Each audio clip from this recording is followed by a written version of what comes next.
Et il y a une question qui revient très souvent quand on débute en astronomie. T'es sérieux là? Quoi? Tu commences comme ça. T'as pas l'impression d'oublier de souhaiter quelque chose. Eh ben non, figure-toi que j'allais justement le faire. Mesdames, mesdemoiselles et messieurs, chers amis astronomes, laissez-moi vous souhaiter mes meilleurs vœux pour cette nouvelle année. En espérant que le ciel de 2025 soit meilleur que celui de 2024, même si je pense qu'il peut difficilement être pire. Enfin voilà, je vous souhaite une bonne année, une bonne santé et puis plein de nouveaux jouets astro. Maintenant revenons à la vidéo si vous le voulez bien. Passionné d'astronomie ou simplement curieux du ciel nocturne, bienvenue dans cette nouvelle vidéo. Lorsqu'on débute en astronomie, on se demande souvent ce qu'on va pouvoir observer ce soir. Il est vrai que le ciel nocturne change au fur et à mesure des saisons, et tout au long de l'année, les étoiles nous réservent des merveilles à observer et à photographier. C'est pourquoi j'ai décidé de créer cette nouvelle playlist. En chaque début de mois, de janvier à décembre, je vous proposerai une nouvelle vidéo avec 5 idées de cibles astro à observer et à photographier ce mois-ci. Vidéo qui s'appellera d'ailleurs 5 idées de cibles astro à observer et photographier ce mois-ci. Voilà. Des nébuleuses, des galaxies, des amas d'étoiles, etc. Il y en aura pour tous les goûts. Que vous soyez débutant ou expérimenté, allez préparer vos télescopes et partons ensemble à la découverte de ces joyaux célestes. Ah, et une dernière chose aussi, je tiens à vous rappeler que les cibles que je vous propose pour ce mois-ci étaient déjà observables le mois dernier, en fin de nuit, et seront toujours observables le mois prochain, en début de nuit. Allez, c'est parti.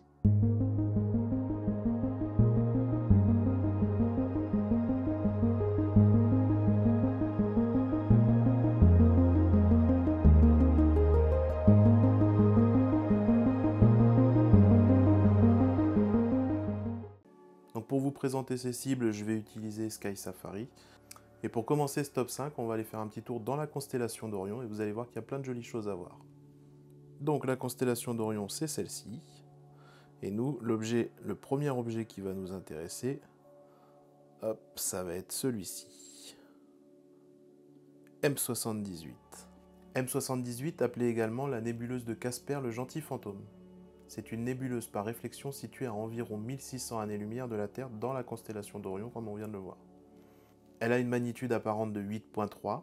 Pour ce qui est de l'observation, il n'y a pas besoin de filtre. Et pour ce qui est de la photographie, on va utiliser un filtre UV-IR Cut. Ça suffit largement. Après, il y a énormément de H-alpha tout autour de la nébuleuse, donc ça peut être intéressant également de faire une couche H-alpha avec un filtre. Pour la seconde cible, on va reprendre un petit peu de recul. Hop, et on va aller juste ici, dans la constellation de la Licorne, juste à côté. Et donc là, on va s'intéresser à NGC 2237, la nébuleuse de la Rosette. Donc c'est une nébuleuse en émission située à environ 4700 années-lumière de la Terre.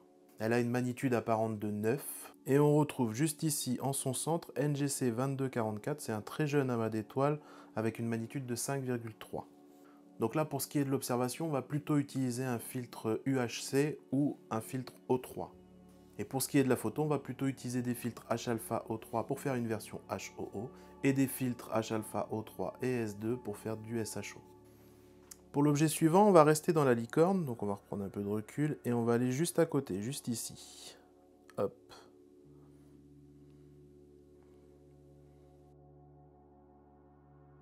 La partie qui va nous intéresser va être juste là. NGC 2364. Donc là, on va avoir deux objets encore une fois.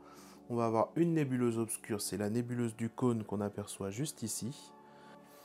Et un très jeune amas d'ouvert qui s'appelle l'amas de l'arbre de Noël. Donc ces objets sont situés à environ 2700 années-lumière de la Terre, et l'amas a une magnitude apparente de 4,1, ce qui fait qu'il sera extrêmement facile à observer sans filtre. Par contre, pour ce qui est de la nébuleuse obscure, on n'arrivera pas à l'observer.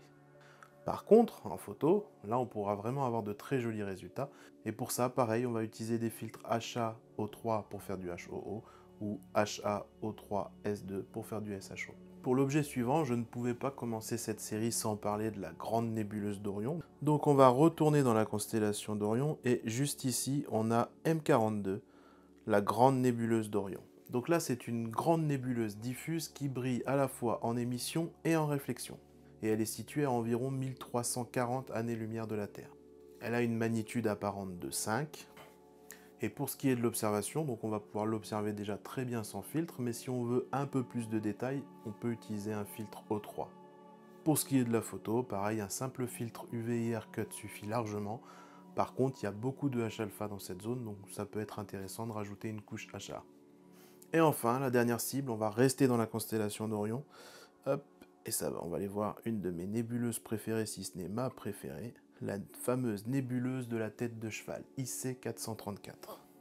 Donc elle, c'est une nébuleuse en émission située à environ 1500 années-lumière de la Terre. Par contre, c'est une nébuleuse relativement sombre avec une magnitude apparente de 11. Pour ce qui est de l'observation, ce sera extrêmement compliqué. Le seul moyen d'apercevoir la tête de cheval, c'est d'utiliser un filtre H-bêta.